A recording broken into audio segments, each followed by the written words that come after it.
দিব্যি খেলা করে যাচ্ছে সিজার করে জন্ম নেওয়া বাছুর। সিজার করে জন্ম হলেও বাছুরটি এখনো পুরোপুরি সুস্থ। গরু ভালো, বাচ্চা ভালো, আমরা এখন খুব খুশি।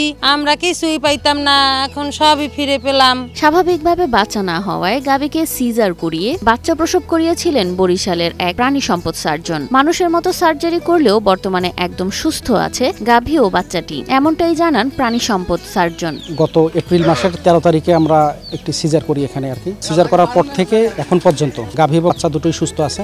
মানুষের সিজার আমরা প্রতিদিনই শুনি, কিন্তু বরিশালের গৌরনদী উপজেলার মাহিলারা ইউনিয়নের বাঘার গ্রামে গাভীর সফল সিজার করে আলোচনায় এসেছিলেন প্রাণী সম্পদ বিভাগের veterinary surgeon doctor Mahmudul Hasan Farid. তাই আমার মেসেজ হচ্ছে যে অনেকের ধারণা ছিল যে সিজার করার পরে পরবর্তীতে প্রজননের সমস্যা হবে বা হিটে আসবে না, এই ধারণা ভুল প্রমাণিত হয়েছে। খামারের নাম শঙ্কর হালদার ও তার স্ত্রী পারুল। তাদের প্রিয় গাভীটি স্বাভাবিকভাবে বাচ্চা প্রসব করতে না পারায় তৎক্ষণাৎ সিজারের সিদ্ধান্ত নেওয়া হয়। এরপরই প্রতিদিন গাভী ও বাছুরটিকে পর্যবেক্ষণে রাখেন তারা। অপারেশন করার পর থেকে যে পোস্ট অপারেটিভ ম্যানেজমেন্ট গুলো ছিল, এগুলো আমরা আমাদের অফিসের পক্ষ থেকে সুন্দরভাবে প্রতিদিন আমার এফএআই আবু সাইদ এবং আমার মাহিলারা ইউনিয়নের আই টেকনিশিয়ান তাদেরকে দায়িত্ব দিয়েছিলাম। তারা রেগুলার প্রতিদিন এসে ভিজিট করেছে এবং পোস্ট অপারেটিভ যে ম্যানেজমেন্ট গুলো ছিল তারা এগুলো করেছে এবং খামারিকে বুঝিয়েছে আর কি। গাভীটিকে মশারি কয়েল দিয়ে রাখা হচ্ছে নিরাপদ পরিবেশে। বাড়তি যত্ন নিচ্ছেন শঙ্কর ও পারুল। এখন খুবই ভালো লাগে, আমার গাছ আছে, বাছুর আছে, সবই আছে। চিকিৎসকেরা বলছেন সার্জারির 45 দিন পর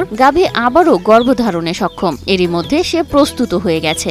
এখন গাভী এবং বাচ্চা দুটোই সুস্থ আছে এবং স্বাভাবিকভাবে প্রজননের জন্য একটা গাভী সাধারণত হিটে আসে 21 দিন পরে। আমরা এটা লাকিলি বলতে হয় যে এই গাভীটি ঠিক 19 থেকে 21 দিনের মধ্যে দ্বিতীয়বারের মতো হিটে আসছে। এই জন্য আমরা খামারিকে বলেছি, যেহেতু এর সিজার করা হয়েছে, এই ইউটেরাসটা স্বাভাবিক হতে 45 দিন সময় লাগবে। এই জন্য আমরা বলেছি এখন বীজ দেওয়ার প্রয়োজন নেই, 45 দিন পরে স্বাভাবিকভাবে গরুর কৃত্রিম প্রজনন করতে পারবে। একমাত্র স্মার্ট সিটি বসুন্ধরা, আধুনিকতায় এক ধাপ এগিয়ে। এই ঘটনা শুধু একটি প্রাণ বাঁচানোর নয়, এটি দেখায় সঠিক সিদ্ধান্ত, প্রযুক্তি ও আন্তরিকতা থাকলে পশু চিকিৎসাতেও সম্ভব নতুন দিগন্ত। বরিশালের এই ঘটনা জানিয়ে দিল ভালোবাসা আর প্রযুক্তির মেলবন্ধন থাকলে অসম্ভবকেও সম্ভব করা যায়।